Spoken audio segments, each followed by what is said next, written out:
नमस्कार दोस्तों, आपका वार्म वेलकम। आई होप आपकी प्रिपरेशन अच्छी चल रही होगी, आप अच्छे से पढ़ाई कर रहे होंगे। लॉकडाउन में अपना सारा समय मूवी और गेमिंग के द्वारा ख़राब नहीं कर रहे होंगे।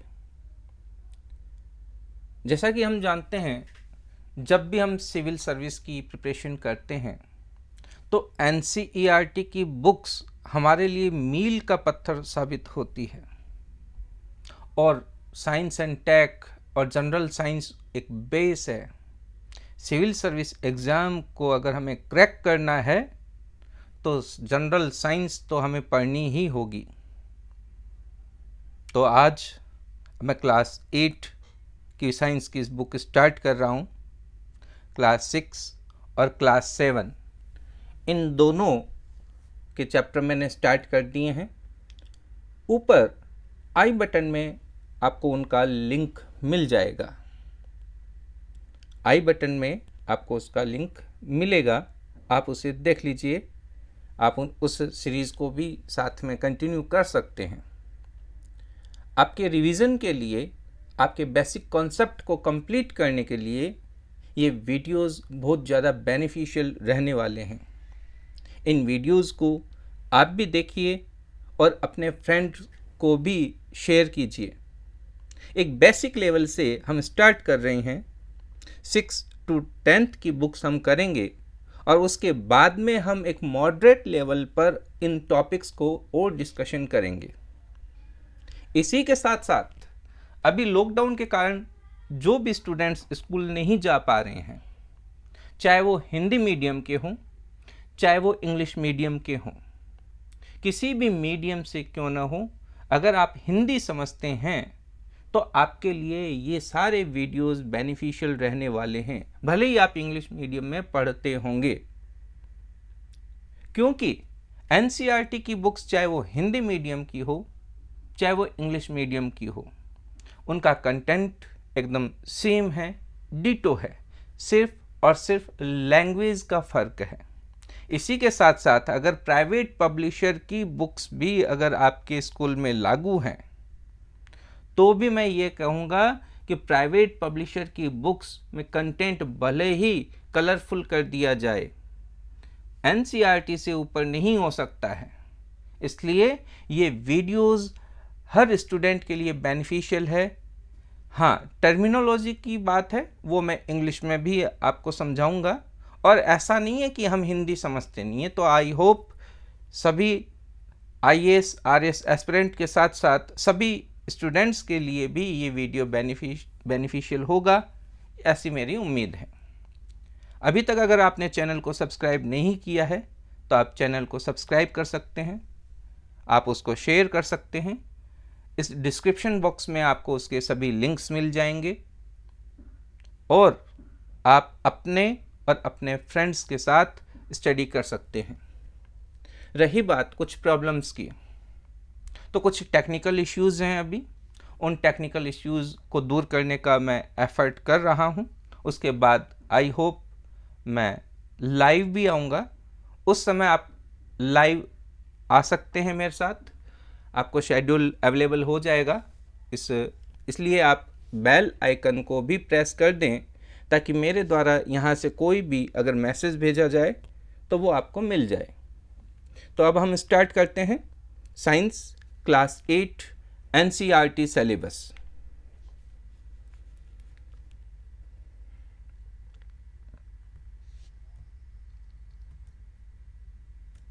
हम सबसे पहले इस इंडेक्स को ही देख लेते हैं। तो हम इसमें क्रॉप प्रोडक्शन एंड मैनेजमेंट है, मैनेजमेंट ऑफ क्रॉप प्रोडक्शन या फसल उत्पादन एवं प्रबंध कि किस प्रकार से जो है क्रॉप का प्रोडक्शन हमारे कंट्री में किया जाता है और उसका मैनेजमेंट किस प्रकार से होता है। तो हम इसका फर्स्ट चैप्टर सबसे पहले कंसल्ट करेंगे।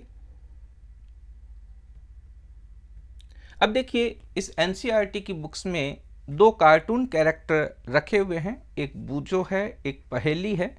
अच्छा कैरेक्टर है, बच्चों को अटैचमेंट हो जाए या बच्चों के माइंड में जो भी क्वेश्चंस होते हैं वो इन दोनों के कंसल्टेंसी के द्वारा जो क्लियर किया जाता है। तो आप भी, आपके जो भी क्वेश्चंस हों आप कमेंट कर सकते हैं।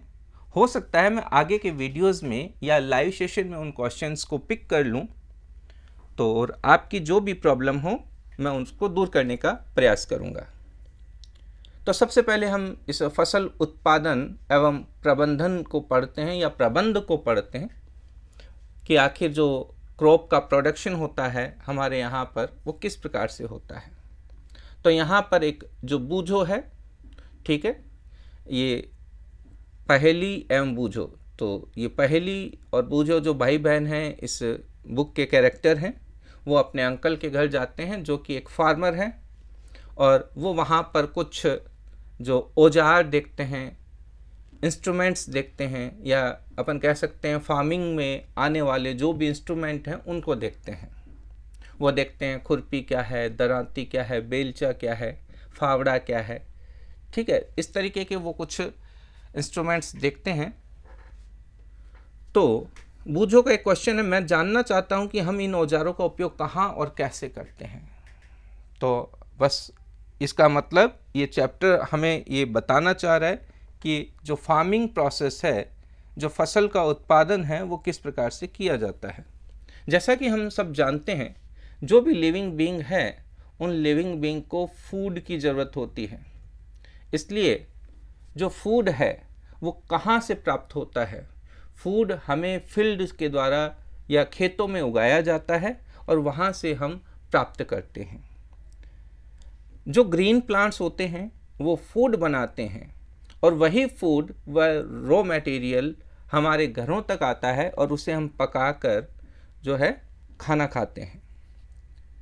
अब ये भोजन, अब एक क्वेश्चन है कि ये भोजन है जो हम भोजन ग्रहण क्यों करते हैं, why we takes the food, हमें क्यों रिक्वायरमेंट है इस फूड की। जैसा कि अगर आपने पिछले वीडियोस देखे हैं तो आप उसमें देखा होगा कि हमने फूड के ऊपर ही कंसल्ट किया है। तो इस फूड के की जो रिक्वायरमेंट है, हमारी बॉडी की जितने भी बायोलॉजिकल प्रोसेस हैं, जितनी भी हमारी जो रोज़ाना के काम हैं, फिज़िकल एक्टिविटीज़ हैं, हमारी मेंटल एक्टिविटीज़ हैं, उन सब के लिए हमें एनर्जी चाहिए। हमारे बायोलॉजिकल प्रोसेस, हमारे जैविक प्रक्रियाएं जैसे कि डाइजेशन, श्वसन यानी कि रेस्पिरेशन, उत्सर्जन यानी कि एक्सक्रीशन, ये सारी की सारी हमारी बायोलॉजिकल प्रोसेस होती हैं, उनके लिए एनर्जी चाहिए होती है। उस वक्त, जिस वक्त हम जाग रहे होते हैं, उसके साथ साथ उस वक्त भी जब हम सो रहे होते हैं, ये सभी, इन सभी कामों के लिए हमें एनर्जी की ज़रूरत होती है। और ये एनर्जी हम हमारे फूड से प्राप्त करते हैं। और ऑलरेडी हम जानते हैं हमारे फूड के दो सोर्सेज हैं, या तो प्लांट प्रोडक्ट होंगे या एनिमल प्रोडक्ट होंगे। अब यहाँ पर ये बूझो के दिमाग में फिर एक क्वेश्चन घूम रहा है भाई। ये बूझो देखिए एक कार्टून कैरेक्टर है, बड़ा अच्छा इन्होंने दिया है। तो बूझो सीधा सीधा है कि क्या हम सभी को भोजन की आवश्यकता होती है? अच्छा क्वेश्चन है। अतः हम अपने देश के इतने अधिक लोगों को भोजन किस प्रकार उपलब्ध करा सकते हैं, कैसे अवेलेबिलिटी होती है? देखिए, जैसा कि आप जानते हैं अवेलेबिलिटी कैसे होती है, हमारी गवर्नमेंट सभी तक राशन पहुंचाती है, ठीक है। आज के समय में मार्केट बंद है, फिर भी राशन की दुकानें खुली हुई हैं। इसका मतलब कोई तो एक ऐसा प्रोसेस है जिसमें हर इंसान तक भोजन पहुंचे। जरूरी नहीं हम सब फार्मिंग का कार्य करते हों, लेकिन फिर भी हमारे घरों तक अनाज आता है। हम मार्केट से लेकर के आते हैं। मार्केट में कहाँ से आता है? कहीं ना कहीं बड़ी मंडियों से आता है, बड़े बिग मार्केट से आता है, होलसेलर से आता है, होलसेलर से वहाँ से जहाँ प्रोडक्शन हुआ है वहाँ से ट्रांसपोर्टेशन किया जाता है। तो इस प्रकार से एक चेन बनी हुई है, उस चेन के द्वारा हम एक हमारे तक, इंडिविजुअल तक ये भोजन पहुँचता है। फिर हम बात करते हैं भोजन का बड़े स्तर पर उत्पादन करना आवश्यक है। देखिए, हमारा देश इतना बड़ा है, इसकी डाइवर्सिटी भी बहुत बड़ी है और बहुत ज़्यादा पॉपुलेशन है। वर्ल्ड में सेकंड नंबर पर अपने देश की पॉपुलेशन है। इसलिए इस बड़ी आबादी को, बड़ी पॉपुलेशन को जो है भोजन चाहिए, और इसके लिए यहाँ पर रेगुलर प्रोडक्शन ज़रूरी है, और उसके बाद में उसका सही मैनेजमेंट ज़रूरी है, और उसका प्रॉपर डिस्ट्रीब्यूशन ज़रूरी है। नियमित उत्पादन, उचित प्रबंधन और वितरण आवश्यक है। देखिए, नियमित उत्पादन, उचित प्रबंधन और वितरण, इसको मैं थोड़ा सा हाईलाइट कर देता हूँ, आप इसको देख सकते हैं। और जो भी मेरे इंग्लिश मीडियम के स्टूडेंट हैं उनके लिए मैंने टर्मिनोलॉजी का इस्तेमाल कर लिया है। रेगुलर प्रोडक्शन, ठीक है, प्रॉपर मैनेजमेंट एंड डिस्ट्रीब्यूशन, ये कीवर्ड अब यहाँ से इस पूरे चैप्टर को जो अपन ने रीड किया है, समझा है, उससे यही निकलता है। फिर आगे अगर अपन बढ़ें तो आप देखोगे जो फार्मिंग की जो टेक्निक्स हैं वो क्या है।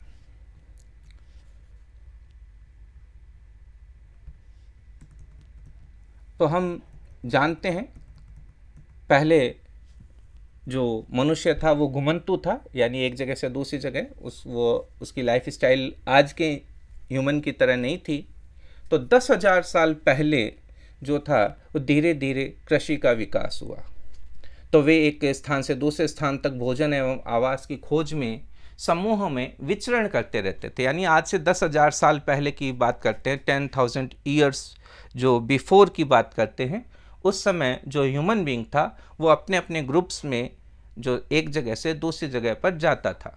अगर आप हिस्ट्री में पढ़ते होंगे, जन थे, जनपद थे, ये उससे भी पहले वाली कंडीशन थी।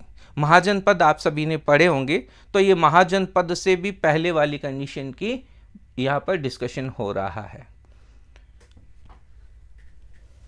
तो भोजन एवं आवास की खोज में समूह में जो एक जगह से दूसरी जगह माइग्रेट करते थे, वे कच्चे फल यानी कि फ्रूट्स और सब्जियां खाते थे, यानी कि जिसे हम कह सकते हैं कंदमूल, यानी गाजर, मूली, शलजम, डायरेक्ट प्लांट प्रोडक्ट की बात कर सकते हैं।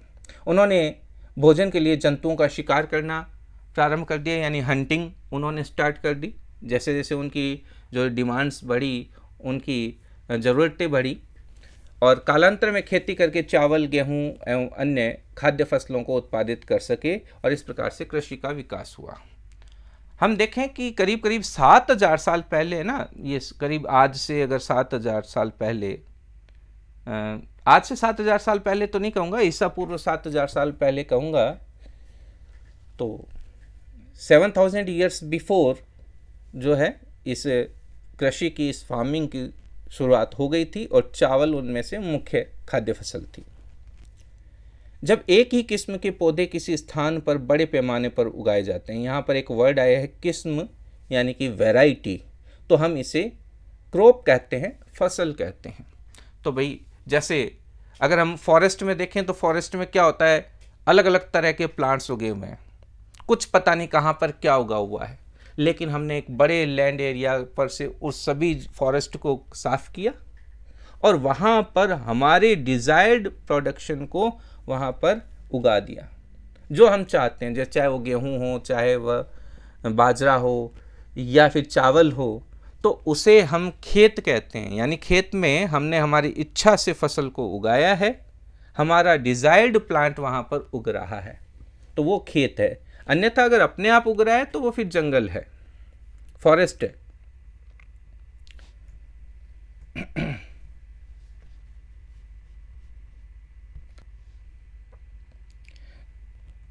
तो जब एक ही किस्म के पौधे किसी बड़े स्थान पर या बड़ी जगह पर उगाए जाते हैं तो हम उसे फसल कहते हैं, और फसलें अलग अलग प्रकार की होती हैं। देखिए, आप कभी मक्का पसंद करते हैं, कभी बाजरी, कभी गेहूँ, मूंग, मोठ और मूंगफली, बादाम, इतने तरह की वैरायटीज़ हैं कि ये एक मौसम में उग नहीं सकती, इसलिए अलग अलग मौसम में ये उगती हैं। तो जिस मौसम में ये पौधे उगाए जाते हैं उसके आधार पर हमने हमारी फसलों का क्लासिफिकेशन किया है। भारत एक बहुत बड़ा देश है और इसमें यहाँ पर टेम्परेचर यहाँ पर मॉइस्चर और रेन, ये जो भी यहाँ की जोग्राफिकल कंडीशंस हैं ये सारी अलग अलग होती हैं। अगर मैं बात करूँ सर्दर्न इंडिया की तो वहाँ की जोग्राफिकल कंडीशंस अलग हैं। वहीं अगर मैं बात करूँ जम्मू एंड कश्मीर की, वहाँ की अलग है। अगर मैं बात करूँ अपने राजस्थान की तो अलग है। अगर मैं बात करूँ वेस्ट बंगाल की, आसाम की, तो वहाँ पर सारी जोग्राफिकल कंडीशंस, हमारा टेम्परेचर, मॉइस्चर, रेन, सब कुछ अलग अलग है। अतः देश के विभिन्न भागों में विविध प्रकार की यानी डाइवर्सिटी वाली फसलें उगाई जाती हैं। पर फिर भी एक बड़े मोटे तौर पर हम इन फसलों को दो भागों में डिवाइड कर सकते हैं। क्लास 8 की बात कर रहे हैं, इसके बाद अलावा जैसे यहाँ पर एक हम खरीफ क्रॉप्स की बात करते हैं, एक रबी क्रॉप्स की बात करते हैं। इसके अलावा एक जायद भी होती हैं, जायद क्रॉप्स होती हैं। इसके अलावा कुछ इकोनॉमिकल क्रॉप्स भी होती हैं, ठीक है, व्यावसायिक फसलें भी होती हैं। अलग अलग क्लासिफिकेशन है इनका, पर एक मोटे तौर पर हम कह सकते हैं कि जो स्टार्टिंग मोड है अभी अपना, एक क्लास 8 के स्टैंडर्ड की बात करें तो वहाँ पर हम मोटे तौर पर इनको दो भागों में डिवाइड करते हैं, खरीफ की फसल और रबी की फसल। अब खरीफ की फसल क्या है? वह फसल जिसे वर्षा ऋतु में बोया जाता है और खरीफ की फसल कहलाती है। भारत में वर्षा ऋतु सामान्यतः जून से सितंबर तक होती है। एसएस में पढ़ा है, ये चैप्टर सभी ने पढ़ा है। सबसे पहले जो हमारे यहाँ पर मानसून आता है वो कब आता है? सोचिए, इमेजिन कीजिए, मैं तो बस बताने ही वाला हूँ। देखिए, सबसे पहले मानसून हमारे देश में केरल में आता है, ठीक है। और जो ये सामान्य जो पूरे इंडिया की अकॉर्डिंग बात कर रहे हैं हम यहाँ पर, तो जून से सितंबर तक का समय होता है। इसके अंदर धान है, मक्का, सोयाबीन, मूंगफली, कपास इत्यादि खरीफ की फसलें हैं। अब देखिए, सर्दियों में हम मूंगफली खाते हैं, ठीक है, ग्राउंड नट्स। तो ये मूंगफली सर्दियों में खाते हैं, तो दीपावली के आसपास उनकी कटाई होती है, तभी तो हमें वो सर्दियों में मिलती है नई मूंगफली, ठीक है। तो वो हो गई, वो फसल है अपनी खरीफ की फसल।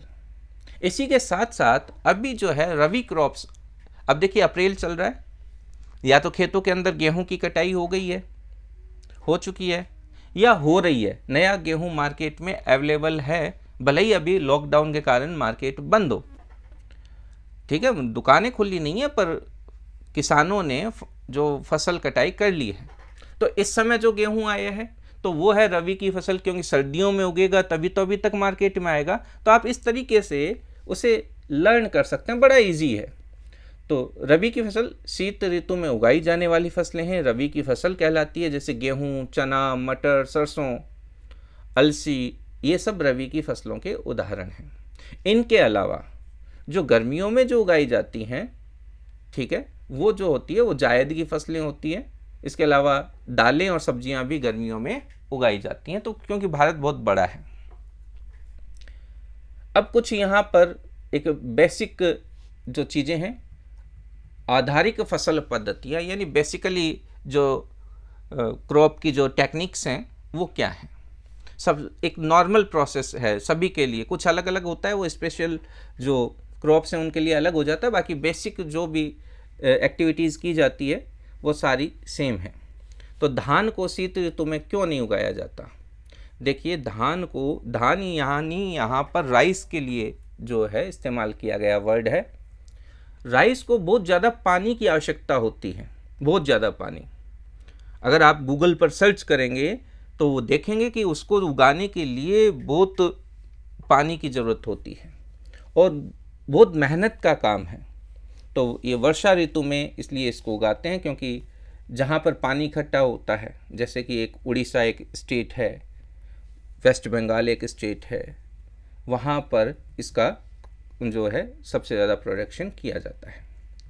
फिर आप देखते हैं इसमें सबसे पहले मिट्टी को तैयार किया जाता है, उसके बाद में बुआई की जाती है, यानी कि सबसे पहले सॉइल का प्रिपरेशन, सॉइल प्रिपरेशन, फिर है सोइंग, उसके बाद में खाद और उर्वरक देना, यानी मैन्योर एंड फर्टिलाइज़र, उसके बाद में हम बात करते हैं सिंचाई की, और उसके बाद में हम बात करते हैं खरपतवार की, और फिर जो फसल की कटाई की जाती है, और फिर उसका जो है भंडारण किया जाता है।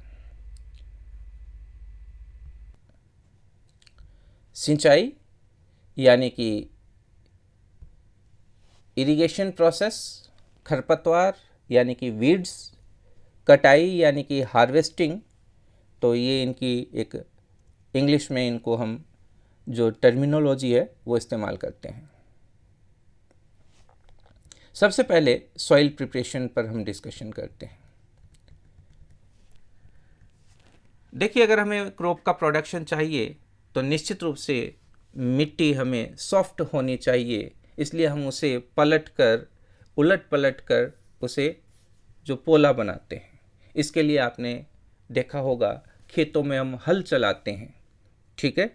आज के समय में हम ट्रैक्टर के द्वारा भी जो है मिट्टी को पलटते हैं, तो उसमें इस तरीके की एक हम एपरेटस लगा देते हैं जिससे कि वो अच्छे से खुदाई कर सके। इसमें जो जड़ें हैं वो भूमि में आसानी से गहराई तक जा सकती हैं, और सरलता से वो जो रूट्स हैं वो रेस्पिरेशन कर सकती हैं।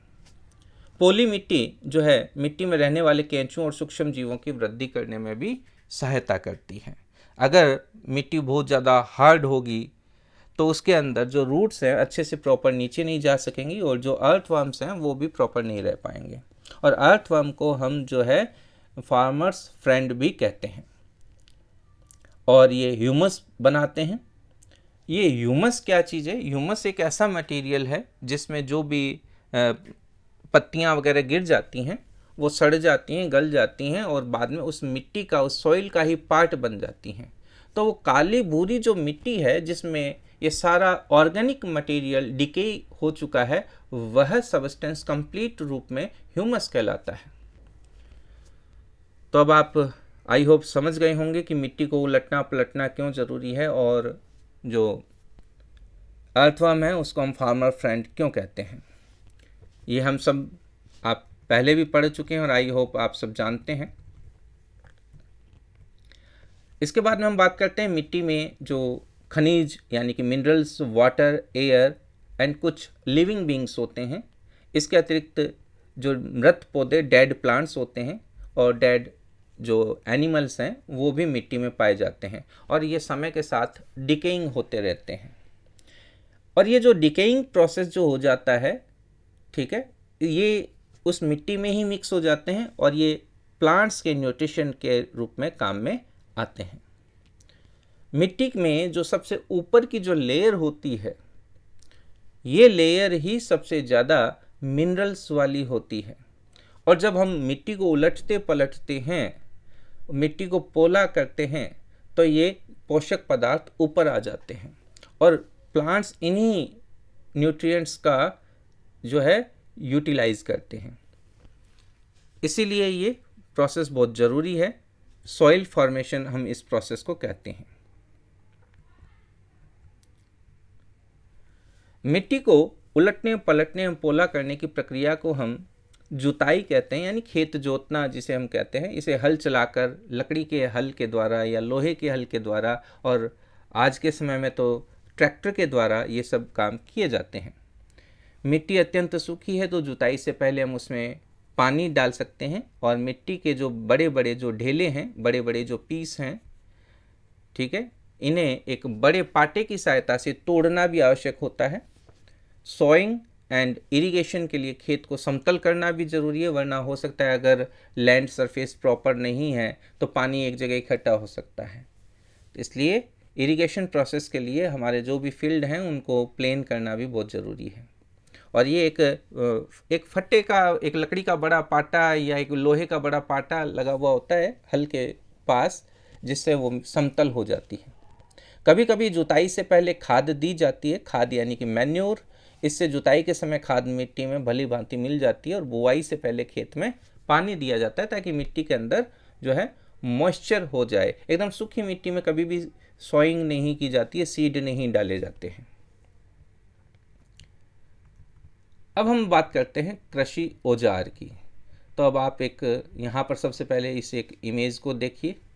इस इमेज में ये एक आज के समय में मैं नहीं जानता कि ये टेक्निक काम में ली जाती है क्या। आजकल तो ट्रैक्टर आई होप सब जगह हो गए हैं, पर मान लेते हैं ये प्रोसेस होता होगा कहीं पर। तो ये एक जोत है, आप देखिए ये जो बेल है और ये हल की शाफ्ट है, ये लंबा जो है ये, और इसके पीछे ये हल लगा हुआ है। ये हल की एक फाल है और ये नुकीला हिस्सा है, ये मिट्टी को जो है ब्रेक करता है, मिट्टी को चीरता हुआ चलता है। अच्छी उपज के लिए बुआई से पहले मिट्टी को भुरभुरा करना आवश्यक है। यह कार्य अनेक औजारों से किया जाता है, हल के द्वारा, कुदाली के द्वारा या कल्टीवेटर इस काम के लिए काम में लिए जाते हैं, और ये ही अपने आप में एक इंस्ट्रूमेंट है। सबसे पहला है हल।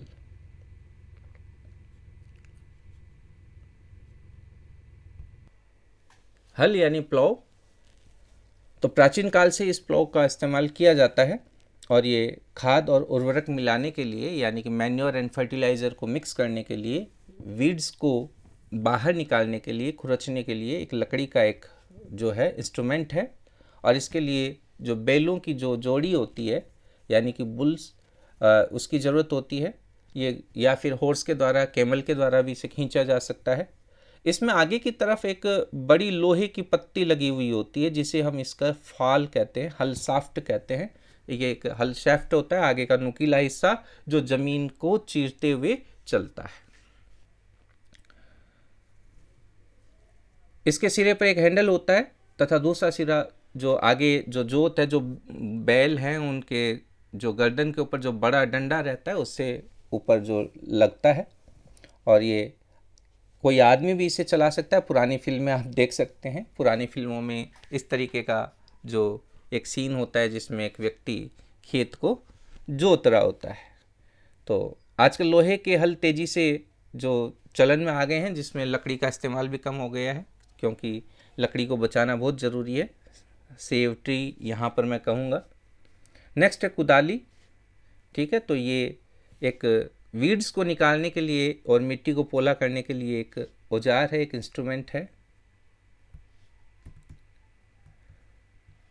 इसमें ये मुड़ी प्लेट एक स्ट्रक्चर लगी हुई होती है, देखिए इसमें ये इस तरीके का एक इंस्ट्रूमेंट है, इसको हम कुदाली कहते हैं। ठीक है, तो इसमें एक ब्लेड की तरह भी आगे ये कुछ हिस्सा है, ये मुड़ी हुई प्लेट है, ये ज़मीन को जो है कटिंग कर सकती है आगे की तरफ। ये पशुओं के द्वारा ये खींचा जाता है। आज के समय में जो प्लॉइंग है वो ट्रैक्टर के द्वारा की जाती है, जिसमें हम कल्टीवेटर का इस्तेमाल करते हैं। और ये कल्टीवेटर आप देखिए ट्रैक्टर है, ट्रैक्टर के पीछे ये लगा हुआ है, और यही कल्टीवेटर होता है, और आज के समय में इसी का इस्तेमाल ज़्यादा किया जाता है। फिर है बुआई यानी सॉइंग, या जिसे हम बीज बोना कहते हैं, सीड सॉइंग। बुआई फसल उत्पादन का सबसे महत्वपूर्ण यानी इम्पोर्टेंट एक स्टेप है, और इसमें हम एक अच्छी क्वालिटी के बीजों का, अच्छी क्वालिटी के सीड्स को हम चूज़ करते हैं, और उनको फिर हम सॉइंग करते हैं, बो देते हैं। और अच्छी गुणवत्ता वाले बीज होंगे तो इससे हमारी जो क्रॉप है वो भी अच्छी क्वालिटी की होगी, और आगे जो सीड हमें मिलेंगे वो भी अच्छी क्वालिटी के मिलेंगे। और तो जो भी फार्मर होते हैं वो इन अच्छी क्वालिटी के बीजों को ही प्राथमिकता प्राथमिकता देते हैं। अब बीजों का चयन, एक दिन ये जो पहेली है ये देखती है कि इसकी जो माता जी है वो कुछ बीज एक बर्तन में रखकर उसमें कुछ पानी डाल रही है। कुछ मिनट पश्चात कुछ बीज जो है पानी के ऊपर तैरने लगते हैं, और इसे आश्चर्य होता है कि ये बीज पानी के ऊपर क्यों तैरते हैं। ये आप भी स्टूडेंट्स, अगर आप क्लास 8 के स्टूडेंट हैं तो आप देखिए घर में अगर मम्मी खाना बनाती है, दाल बनाती है, तो इस तरीके का प्रोसेस होता है। और क्योंकि जो बीज हल्के हैं, जो बीज खराब हैं, जिनमें कीड़े लग चुके हैं, वो अंदर से खोखले हो जाते हैं, और वो पानी से हल्के हो जाते हैं, और वो ऊपर उठ जाते हैं, और वो हमारे लिए किसी भी काम के नहीं होते, क्योंकि उनमें फूड मटेरियल नहीं होता, सिर्फ छिलका होता है। तो वो डैमेज सीड होते हैं, इसलिए वो तैरने लग जाते हैं। अब हम यहाँ पर कुछ ट्रेडिशनल इंस्ट्रूमेंट की बातें की जा रही है। तो परंपरागत रूप से बीजों की बुआई में, यानी कि सॉइंग ऑफ सीड जो है, सॉइंग सीड्स में कुछ औजार काम में लिए जाते हैं।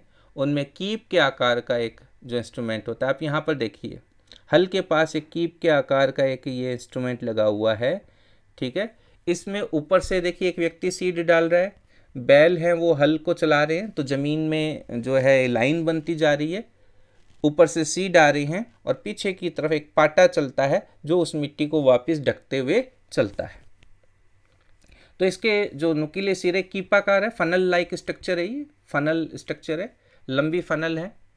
तो उसमें ऊपर से सीड डालते हैं और नीचे की तरफ जो है वो सॉइंग हो जाते हैं या ज़मीन में दब जाते हैं।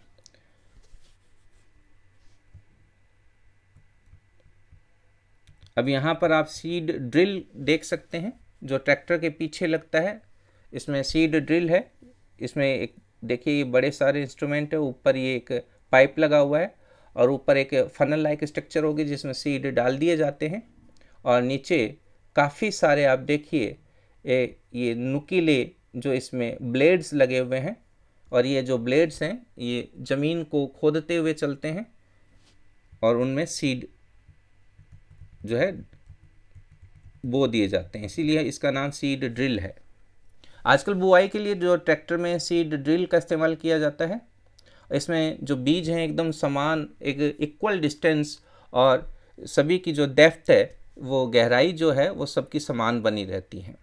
और यहाँ पर ये सुनिश्चित करना है कि बुआई के बाद बीज मिट्टी द्वारा ढका जाए, यानी कि वापस से पाटा जो है ऊपर चला दिया जाए। इससे से जो बर्ड्स हैं, जो पक्षी हैं, उनके द्वारा बीजों को होने वाले जो नुकसान को रोका जा सकता है। सीड ड्रिल के द्वारा जो सॉइंग का जो टाइम है और जो हमारी जो लेबरिंग कॉस्ट है उन सब की बचत होती है। अब ये यहाँ पर एक बूझो है, ये बूझो अब क्या कह रहा है देखते हैं कि इसके विद्यालय के समीप एक पौधशाला यानी नर्सरी है। इसने देखा कि पौधे छोटे छोटे थैलों में रखे जाते हैं, वे इस प्रकार क्यों रखे जाते हैं। तो देखिए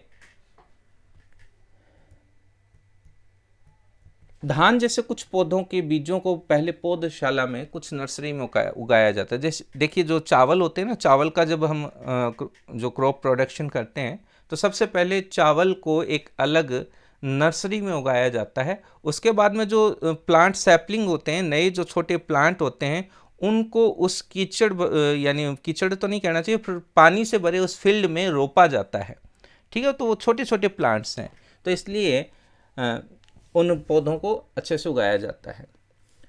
इसके अलावा हमारे यहाँ भी जो नर्सरीज़ हैं, हम कई बार ऑर्नामेंटल जो प्लांट्स हमारे घरों में लगाते हैं उसका एक छोटा सा सैपलिंग ले आते हैं, क्योंकि सीड को जो ग्रो करवाना हमारे लिए मुश्किल होता है और उस प्लांट सैपलिंग से हम अच्छा वो जो पूरा जो है एक प्लांट प्राप्त कर सकते हैं। तो पौधों को अत्यधिक घना होने से रोकने के लिए बीजों के बीच जो आवश्यक दूरी, एक डिस्टेंस होनी चाहिए, वरना क्या होगा, एक ही जगह से जो प्लांट का जो न्यूट्रिशन वैल्यू है, सॉइल की जो न्यूट्रिशन वैल्यू है वो कम हो जाएगी उन प्लांट्स के लिए, और इस कारण से उन आपस में ही उन सब के बीच में कंपटीशन हो जाएगा और वो प्रॉपर जो है उग नहीं पाएंगे। पौधों को सूर्य का प्रकाश है, न्यूट्रिशन वैल्यू है और पानी है वो अच्छी मात्रा में मिल सके, इसके लिए उनके बीच में प्रॉपर डिस्टेंस होना ज़रूरी है। इसके बाद में जो टॉपिक है वो है खाद एवं उर्वरक को मिलाना, यानी कि मैन्योर और फर्टिलाइज़र को मिक्स करना।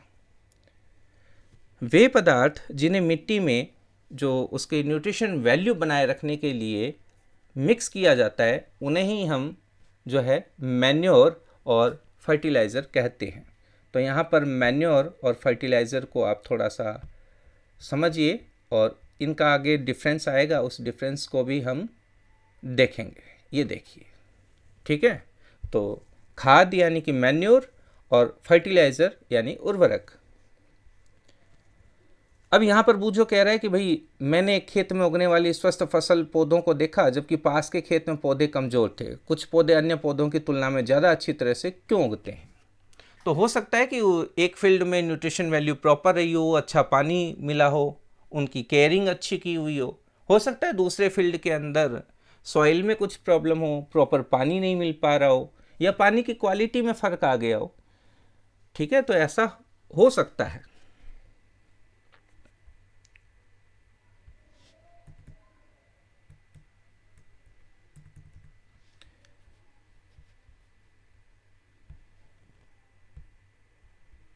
अब हम आगे देखते हैं।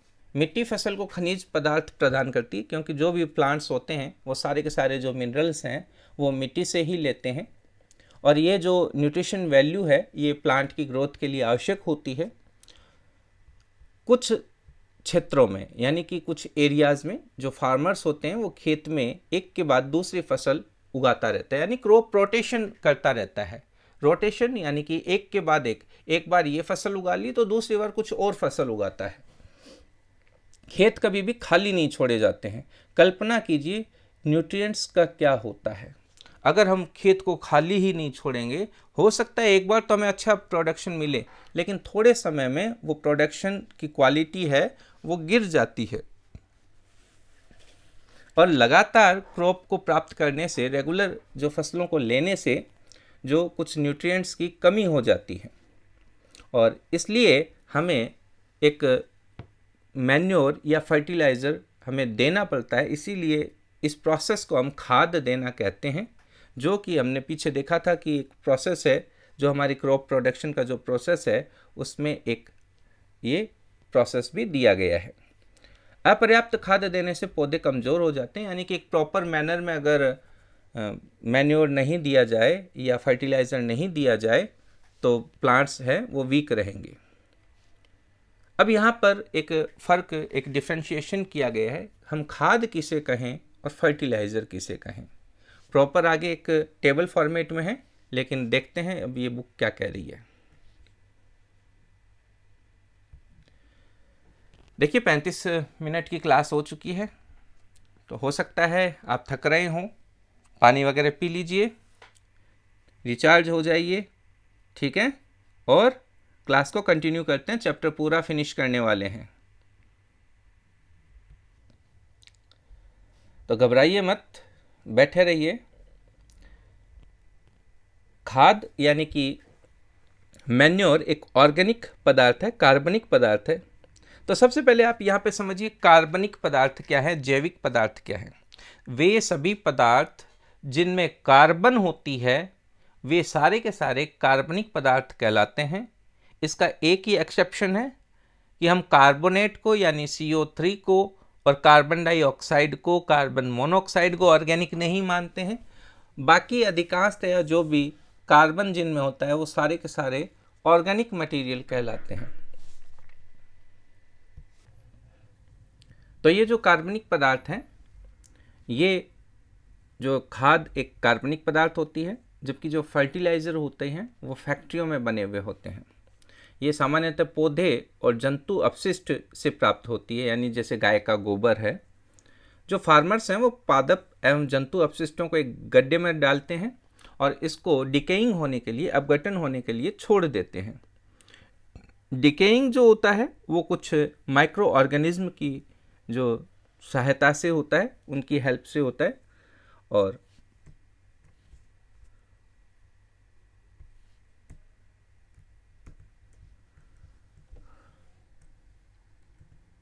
इसका जो माइक्रो ऑर्गेनिज्म जो होते हैं, सूक्ष्म जीव होते हैं, सूक्ष्म जीव उनको डिकेइंग कर देते हैं और उसके बाद में जो प्रोडक्ट प्राप्त होता है वही जो है मैन्योर होता है, खाद कहलाता है। इसके अलावा वर्मी कंपोस्टिंग भी आप जानते हैं, जिसमें हम एक एरिया के अंदर बहुत सारे अर्थवर्म्स को छोड़ देते हैं और वो अर्थवर्म क्या करते हैं, मिट्टी को एक तो पोला कर देते हैं, इसके अलावा जो इनका एक्सक्रीटा होता है वो मिट्टी में मिक्स हो जाता है और वो जो है वर्मी कंपोस्टिंग होती है। इसके बाद में यहाँ पर एक कुछ एक्टिविटी दी गई है।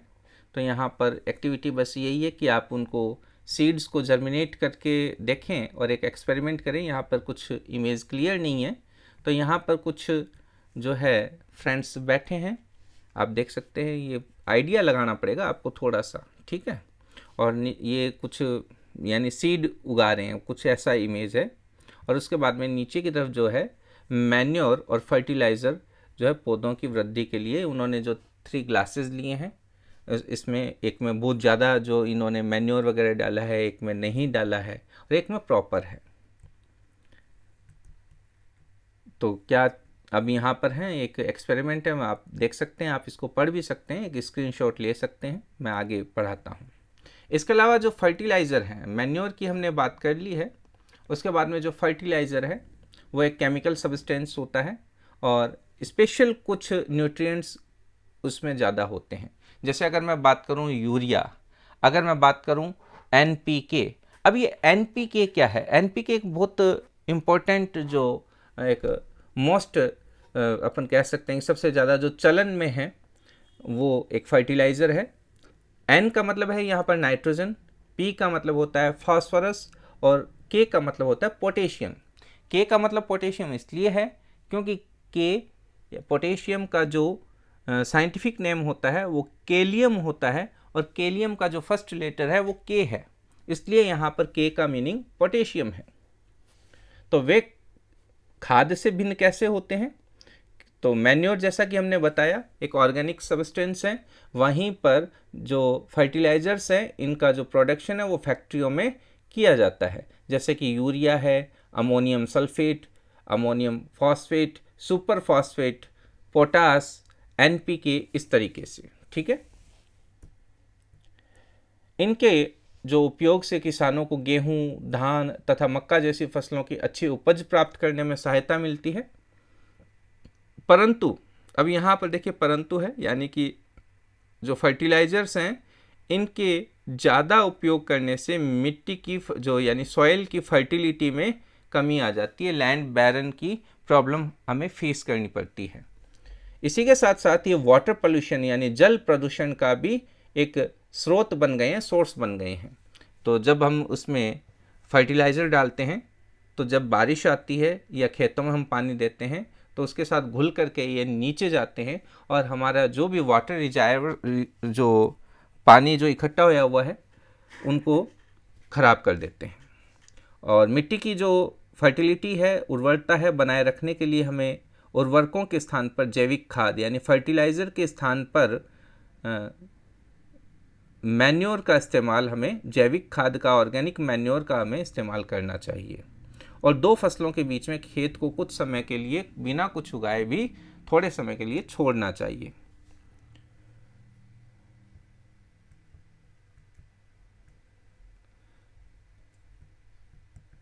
खाद के उपयोग से मिट्टी के जो गठन यानी कि स्ट्रक्चर और जल अवशोषण यानी वाटर एब्जॉर्प्शन की कैपेसिटी में जो वृद्धि होती है, इससे मिट्टी में सभी न्यूट्रिएंट्स की प्रतिपूर्ति हो जाती है, यानी कि वो वापस से न्यूट्रिशन उनका फुलफिल हो जाता है। मिट्टी में पोषकों की प्रतिपूर्ति का एक अन्य तरीका है फसल चक्रण यानी कि क्रॉप रोटेशन। और ये एक फसल के बाद खेत में दूसरे किस्म की यानी दूसरी वैरायटी की फसल एकांतर क्रम में यानी कि अल्टरनेट फॉर्म में उगा करके किया जा सकता है। पहले उत्तर भारत में यानी नॉर्दर्न इंडिया में किसान फलीदार चारा यानी कि लेग्यूमिनसी जो लेग्यूम जो पादप है वो, और उसके बाद में एक ऋतु में उगाते थे और गेहूं दूसरी ऋतु में। इस तरीके से क्रॉप रोटेशन चलता था। इससे मिट्टी में नाइट्रोजन का पुनः जो है पूरण हो जाता था, यानी मिट्टी में नाइट्रोजन जो सप्लीमेंट है उसकी वापस से भरपाई हो जाती थी। किसानों को इस पद्धति को अपनाने के लिए भी प्रोत्साहन किया जाता है, यानी क्रॉप रोटेशन के लिए बोला जाता है। इसके अलावा जो राइजोबियम बैक्टीरिया है, राइजोबियम बैक्टीरिया के बारे में क्लास 7 के चैप्टर 1 में बताया है, आपको लिंक मिल जाएगा, डिस्क्रिप्शन बॉक्स में भी देख सकते हैं। इसके अलावा जो पौधों की जड़ों की जो नोड्यूल्स होते हैं, जो लेग्यूमिनोसी जो फैमिली है, लेग्यूमिनोसी फैमिली के अंदर सामान्यतः अगर अपन देखें सबसे अच्छा उदाहरण चना है, मटर है, ये सभी लेग्यूमिनोसी के जो है प्लांट्स हैं। तो उनकी जो भी रूट नोड्यूल्स होते हैं, जो जड़ों के अंदर कुछ गांठें होती हैं, उनमें एक बैक्टीरिया रहता है और ये नाइट्रोजन फिक्सेशन करता है। नाइट्रोजन फिक्सेशन, अब यहाँ पर देखिए नाइट्रोजन को फिक्स कर देना, यानी एनवायरमेंटल जो नाइट्रोजन है, जो हवा के अंदर जो नाइट्रोजन गैस है, उसको इस लायक बना देना जो जिसे प्लांट एब्जॉर्ब कर सके, ये जो प्रोसेस होता है यही नाइट्रोजन फिक्सेशन कहलाता है। तो हम यहाँ पर अब फर्टिलाइज़र और मैन्योर में कुछ फ़र्क देखते हैं। यहाँ पर हम देखते हैं जो फर्टिलाइज़र है ये एक इनऑर्गेनिक साल्ट है, वहीं पर जो मैन्योर है ये नेचुरल सब्सटेंस है, गोबर के द्वारा या मानव अपशिष्ट जो ह्यूमन एक्सक्रीटा एवं जो डिकेइंग सब्सटेंस ऑफ प्लांट्स उनसे प्राप्त होता है। इसके अलावा फर्टिलाइज़र है वो उनका जो प्रोडक्शन है वो फैक्ट्रियों में होता है, जबकि जो मैन्योर है वो खेतों में ही बनाई जाती है।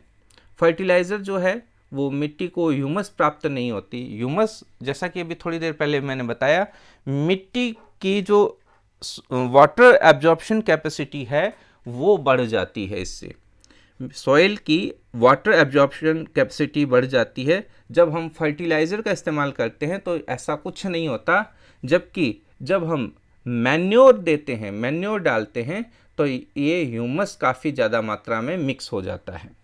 नेक्स्ट, उर्वरक में प्लांट जो न्यूट्रिएंट्स हैं जैसे नाइट्रोजन, फास्फोरस और पोटेशियम जो काफ़ी ज़्यादा मात्रा में होते हैं, ये मैन्योर में थोड़े से कम होते हैं।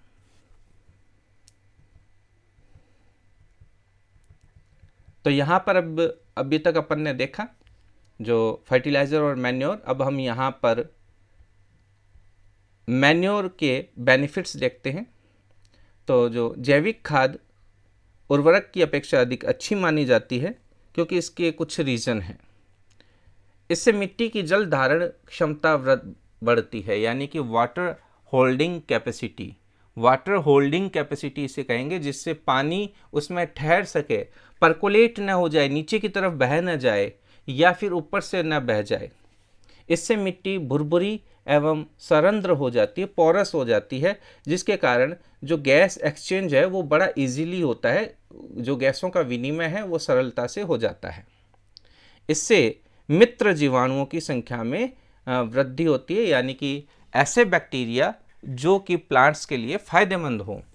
इससे जैविक खाद से मिट्टी का गठन सुधर जाता है, यानी कि जो टेक्सचर है, जो स्ट्रक्चर है, स्ट्रक्चर तो नहीं कहना चाहिए, हमें टेक्सचर कहना चाहिए, या जो उस मिट्टी का जो संगठन है, कंपोनेंट्स हैं मिट्टी के, वो अच्छे हो जाते हैं।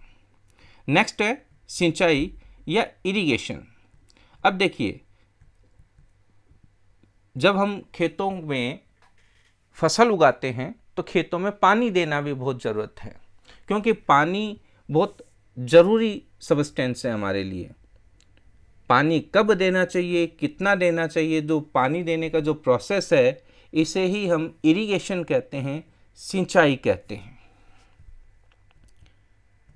तो जीवित रहने के लिए प्रत्येक जीव को जल की आवश्यकता होती है। पौधों के फूल, फल एवं बीज की वृद्धि के लिए, फ्लावर, फ्रूट्स एंड सीड की ग्रोथ के लिए एंड डेवलपमेंट के लिए पानी की बहुत ज़्यादा ज़रूरत होती है। पौधों की जड़ों के द्वारा, यानी प्लांट्स की रूट्स के द्वारा वाटर का एब्जॉर्प्शन, पानी का अवशोषण किया जाता है, जिससे खनिजों और उर्वरकों का भी अवशोषण होता है। तो यानी कि जब पानी एब्जॉर्ब किया जाता है, उसी समय जड़ों के द्वारा जो मिनरल्स हैं उनको एब्जॉर्ब किया जाता है, और इसी पानी के साथ रूट्स के द्वारा मिनरल्स या जो उर्वरक, जो फर्टिलाइज़र्स हैं, जो मैन्योर हैं, जो उसके न्यूट्रिशन वैल्यू है, वो एब्जॉर्ब कर ली जाती हैं।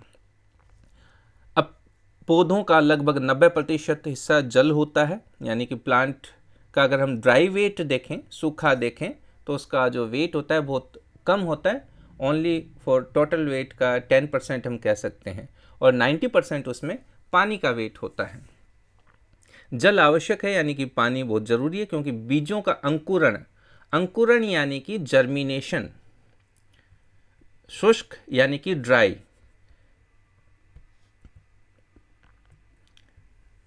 तो ड्राई कंडीशन में जो कोई भी जो सीड है वो जर्मिनेट नहीं हो सकता है। और जल में घुले हुए पोषक का स्थानांतरण, यानी कि न्यूट्रिएंट्स का ट्रांसपोर्टेशन प्लांट्स के जो प्रत्येक हिस्से में, यानी प्रत्येक एवरी पार्ट में होता है, और ये पानी के द्वारा ही पॉसिबल हो पाता है। यह फसल की पाले एवं गर्म हवा से, पाला यानी कि ठंडी हवा, सर्दी वाले सीजन, और गर्म हवा से रक्षा करता है, यानी कि उसे प्रोटेक्ट करता है, और स्वस्थ फसल वृद्धि के लिए मिट्टी की नमी को बनाए रखता है। तो पानी है वो, अगर सूखी मिट्टी होगी तो हम देखते हैं बालू मिट्टी कैसी होती है, सूखी होती है, और वहीं अगर नमी है, मॉइस्चर है, तो वो मिट्टी अच्छी मानी जाती है। इसलिए उस मिट्टी को, उस खेत को नियमित रूप से हमें पानी देना होता है, और इसी को हम सिंचाई कहते हैं, इरिगेशन कहते हैं। सिंचाई का जो टाइमिंग है, समय है, और बारंबारता यानी कि कितनी बार देना है, वो मिट्टी एवं उसकी जो हमारा मौसम है, ऋतु है, उसके अकॉर्डिंग अलग अलग हो सकता है। गर्मी में पानी देने की जो बारंबारता है यानी कि जो टाइमिंग है वो ज़्यादा होती है, ज़्यादा बार देना होता है। ये हम सब समझ सकते हैं ऐसा क्यों है, क्योंकि वाष्पीकरण वेपोराइजेशन ज़्यादा होता है। तो चलो आज मैं इस वीडियो के द्वारा जो वेपोराइजेशन एंड ट्रांसपिरेशन में एक डिफरेंस आपको देता हूँ, आप इस क्वेश्चन को फाइंड आउट कीजिए, और अगर जब भी हम मिलें तो आप उस पर ये क्वेश्चन बता सकते हैं, कमेंट कर सकते हैं। इसी के साथ साथ लाइव सेशन में आप इस क्वेश्चन को पूछ सकते हैं। देखते हैं लाइव सेशन, कुछ टेक्निकल इश्यूज़ हैं, देखते हैं वो कब मैं दूर करता हूँ। अब जो इरिगेशन है उसके कुछ परंपरागत तरीके हैं और कुछ नए तरीके हैं, कुछ मॉडर्न टेक्निक्स हैं और कुछ ट्रेडिशनल जो उसके वे है, ट्रेडिशनल तरीके हैं। अब यहाँ पर आप देख सकते हैं, यहाँ पर देखिए कुछ लिखा है, मोट है, मोट, गिरनी, चेन पंप, ढेकली, रहट। तो अपन इस फोटो को समझ सकते हैं। यहाँ पर एक चमड़े का थैला सा या एक घड़े जैसा स्ट्रक्चर है, इसको मोट, ये चमड़े का बना हुआ होता है, और एक कुएं के एक यहाँ पर ये घिरनी लगी हुई है और एक रस्सी के द्वारा इसको खींचा जाता है और इससे पानी खेतों में दिया जाता है। और यहाँ पर एक मान लीजिए एक रास्ता बना दिया जाता है पूरे खेत में पानी देने के लिए। एक चेन पंप लगा हुआ है, ठीक है, एक मोटर पंप हो सकता है। एक ढेकली है, ढेकली में देखिए एक साइड में देखिए बड़ी लकड़ी है, इसमें पानी थोड़ा कुएं में ऊपर ही होना चाहिए, और दूसरी तरफ बड़ा पत्थर है, तो यहाँ पर पत्थर के वेट से ये जो है नीचे आ जाएगी और पानी है वो एक बकेट के द्वारा हम ऊपर ले सकते हैं। इसके बाद में एक आप ये रहट देख सकते हैं। इस रहट को बहुत सारी बकेट एक बड़े व्हील के ऊपर लगाई हुई है और इसको एक बुल के द्वारा जो है चलाया जा रहा है। तो पानी को, वाटर को ऊपर खींचने के लिए सामान्यतः आजकल हम पंप का इस्तेमाल करते हैं, और पंप को चलाने के लिए हम डीजल, बायोगैस, इलेक्ट्रिसिटी या सोलर एनर्जी का हम काम में ले सकते हैं। अब है मॉडर्न टेक्निक्स ऑफ इरिगेशन। तो इसके अंदर हम स्प्रिंकलर सिस्टम और ड्रिप इरिगेशन सिस्टम का इस्तेमाल करते हैं। आप इसका एक स्क्रीनशॉट ले सकते हैं और स्क्रीनशॉट लेकर के आप उसको रीड भी कर सकते हैं। मैं आपको समझा देता हूँ। देखिए यहाँ पर एक वेल है यानी कि कुआं है, एक मोटर लगी हुई है और इसके द्वारा एक पाइप का सिस्टम लगाया हुआ है, और इनमें ऊपर की तरफ ये जो पाइप के सिस्टम है इनमें नोज़ल लगी हुई है, और ये एक फंवारा पद्धति हम इसको कहते हैं, स्प्रिंकलर सिस्टम कहते हैं। तो जैसे बारिश का पानी गिरता है, ठीक इसी प्रकार एक फंवारे के रूप में पूरे हमारे खेतों में पानी दे दिया जाता है। अगर हमारे घरों में गार्डन है तो निश्चित रूप से हमारे घर में भी ये होगा, हमारे स्कूल में हम ये सब देख सकते हैं। इसके अलावा है ड्रिप इरिगेशन जो सिस्टम है। ड्रिप इरिगेशन में यहाँ पर जो है पूरे खेतों में एक पतला पाइप की ट्यूब, जैसे कि ग्लूकोज चढ़ाने वाली जो बोतल होती है उसके आगे की जो नोज़ल होती है उसके जैसा कुछ सिस्टम लगाया हुआ होता है, और जो प्लांट है उसकी रूट के पास ही ड्रॉप बाय ड्रॉप जो है इसमें बूंद बूंद करके जो पानी दिया जाता है। तो ये काफ़ी कारगर टेक्निक है, ड्रिप सिस्टम है। एक थोड़ा महंगा सिस्टम भी है ये अपने आप में। तो इसमें बूंद बूंद करके जो पानी है वो दिया जाता है, आप देख सकते हैं। तो ये जो भी प्लांट्स हैं, जो भी फ्रूट प्लांट्स जो होते हैं, उनके लिए ये काफ़ी अच्छी टेक्निक है, और इसमें वाटर का जो वेस्टेज है वो बहुत कम होता है। इसके बाद में है खरपतवार से सुरक्षा, यानी कि जो खरपतवार यानी वीड्स जो होते हैं। वीड्स क्या होते हैं कि जब हम खेत में फसल उगाते हैं, जब हम सॉविंग करते हैं, जब फसल उग जाती है तो उसके साथ साथ कुछ अनवांटेड प्लांट्स भी ग्रो कर जाते हैं। उन अनवांटेड प्लांट्स को ही हम खरपतवार कहते हैं, और अनवांटेड प्लांट्स को निकाला जाता है, ठीक है। निराई करना, गुड़ाई करना, आपने ये वर्ड सुने होंगे। तो उसी को खरपतवार निकालने का प्रोसेस किया जाता है और खरपतवार को निकाला जाता है। अगर बहुत ज़्यादा हो तो हम वीडीसाइड का भी इस्तेमाल कर सकते हैं। कुछ केमिकल होते हैं, उन केमिकल को अगर हम काम में लेते हैं जिनको हम वीडीसाइड कहते हैं, जैसा नॉर्मली 2,4-D करके एक वीडीसाइड होता है, और खेतों में इसका जो अगर हम छिड़काव कर देते हैं, स्प्रे कर देते हैं, तो ये पौधे मर जाते हैं और ये फसलों को, हमारी जो क्रॉप्स हैं उनको भी कोई नुकसान नहीं करते। इसके लिए हम स्प्रे का सहारा लेते हैं, स्प्रे करते हैं। अब यहाँ पर देखिए एक व्यक्ति को स्प्रे करते हुए दिखाया गया है, और इसी के नीचे जो बूझो है, इसके माइंड में एक क्वेश्चन आ गया है, क्या खरपतवार नाशी का प्रभाव इसको छिड़कने वाले व्यक्ति पर पड़ता है? ऑब्वियसली, निश्चित रूप से। इसलिए मास्क का इस्तेमाल करना चाहिए, और जो है ये हमारे रेस्पिरेशन के द्वारा हमारे जो है लंग्स में नहीं जाना चाहिए, इसी के साथ साथ हमारे मुंह में भी नहीं जाना चाहिए, हमें स्किन की प्रॉब्लम हो सकती है, तो निश्चित रूप से ये फ़र्क डालता है। जैसा कि यहाँ पर बताया जा चुका है, जो वीडी खरपतवार की वृद्धि के समय तथा पुष्पन एवं बीज बनने के पहले ही खरपतवार नाशी का छिड़काव करते हैं। अब देखिए खरपतवार क्या होती है, कुछ अनवांटेड प्लांट्स हैं, उनकी ग्रोथ ना हो तो एक तो ग्रोथ ही रोक दे, वो जब छोटे हों उसी समय वो उनका स्प्रे किया जाए। एक जब पॉलिनेशन हो रहा हो, पुष्पन का मतलब है पॉलिनेशन हो रहा हो, सीड फॉर्मेशन हो रहा हो, उस समय हम उसका स्प्रे करते हैं ताकि पॉलिनेशन उनका न हो सके, ठीक है, वो पहले ही ख़त्म हो जाए, और ग्रोथ के समय ताकि जो हमारी क्रॉप है उसको कंपटीशन न करना पड़े, जो फूड मटेरियल है, जो न्यूट्रिएंट्स हैं, जो वाटर है, उनके साथ उनका किसी भी प्रकार का कंपटीशन न रह जाए। तो कुछ इन केमिकल को जो जब हम स्प्रे करते हैं तो वो बड़ा हमें ध्यान रखना होता है, और अपने मुंह एवं नाक को जो है मास्क से या कपड़े से कवर कर लेना चाहिए। नेक्स्ट है अब इसमें हार्वेस्टिंग या कटाई। अब देखिए यहाँ पर एक आप इंस्ट्रूमेंट देख रहे हैं, दरांती इसको बोलते हैं, यानी सिक्कल इसको बोलते हैं। एक ये सी शेप में है और इस पे कुछ जो आप कह सकते हैं बड़ा तीखा होता है, जिससे हम फसल को काट लेते हैं या हार्वेस्ट करते हैं। तो फसलों की कटाई एक इम्पॉर्टेंट उसका स्टेप है। कटाई के दौरान या तो पौधों को खींचकर उखाड़ा जाता है या उसको धरातल के पास यानी लैंड सरफेस के पास से उसको कटिंग कर ली जाती है, और एक अनाज फसल को पकने में अप्रॉक्सीमेटली 3 से 4 महीने का समय लगता है। हमारे कंट्री के अंदर सामान्यतः दरांती की सहायता से ही जो है फसलों को काटा जाता है। एक मशीन जो काम में ली जाती है जिसको हम हार्वेस्टर बोलते हैं, तो हार्वेस्टर के द्वारा भी इसको काटा जाता है। अच्छा, जो काटी गई जो फसल है उसके सीड्स को अलग करने के लिए और उस भूसे से अलग करने के लिए उसको हम थ्रेसिंग कहते हैं। ये कार्य कंबाइन मशीन के द्वारा किया जाता है। कंबाइन यानी जिसमें कई सारी मशीनों का जो मिक्स हो, कंबाइन की गई हो। यहाँ पर एक आप इमेज देख सकते हैं, थोड़ी ये इमेज क्लियर नहीं है, पर ये एक बड़े ट्रक या ट्रैक्टर जैसा है और यहाँ पर कई इंस्ट्रूमेंट इसमें लगे हुए हैं। तो वास्तव में हार्वेस्टर और थ्रेसर का ये जो एक कंबाइन रूप है जिसमें फसलों की कटाई भी हो जाएगी और उसके बाद में उनको सीड को भी अलग किया जाएगा, थ्रेसिंग भी हो जाएगी। तो हार्वेस्टिंग एंड थ्रेसिंग इन दोनों प्रोसेस को कंबाइन के द्वारा किया जाता है। छोटे खेत वाले जो फार्मर्स हैं वो इन अनाज के दानों को फटक कर यानी विनोइंग प्रोसेस के द्वारा भी अलग कर लिया जाता है। तो फटक कर अलग करने, ये इमेज भी देखिए क्लियर नहीं आ पाई है।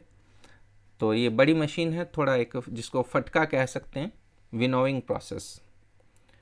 इसके बाद में है कटाई पर्व।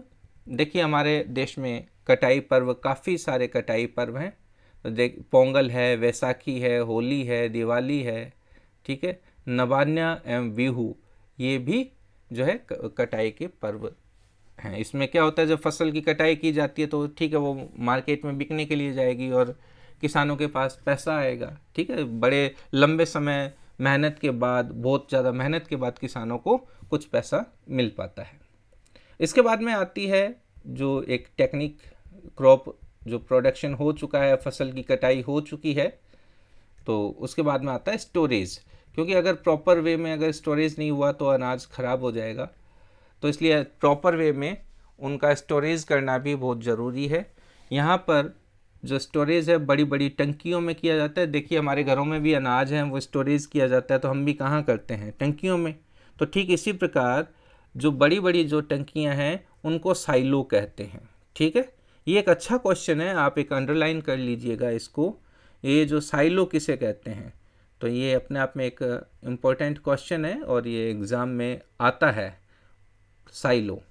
ठीक है, तो वो बड़े बड़े स्टोरेज हाउस जहाँ पर इन ग्रेन्स को रखा जाता है उन्हें ही साइलो कहते हैं। हमारे घरों में भी हम क्या करते हैं, या तो कुछ केमिकल डालते हैं या फिर हम नीम की पत्तियां रखकर इनको, अनाज को, ग्रेन्स को स्टोरेज करते हैं।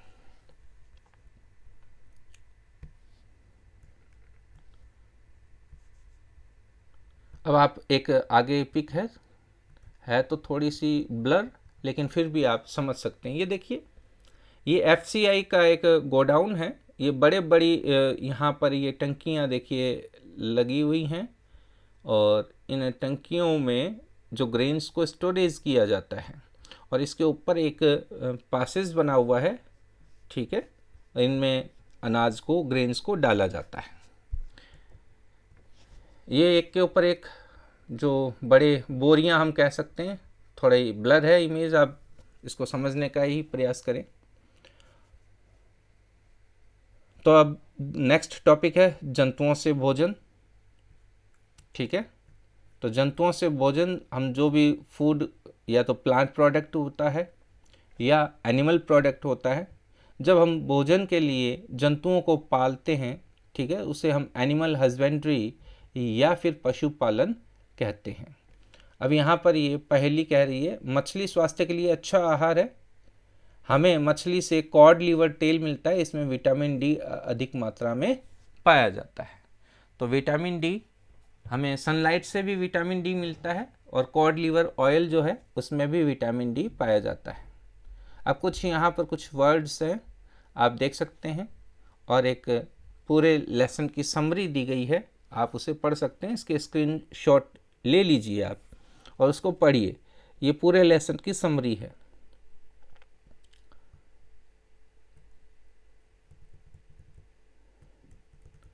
ये कंप्लीट हो गई है।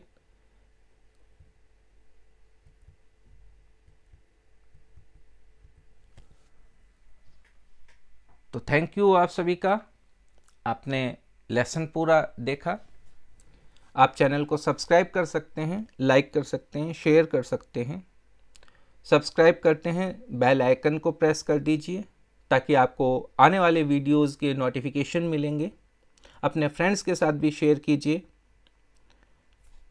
और अच्छे से पढ़ाई कीजिए। मिलते हैं नेक्स्ट वीडियोस में।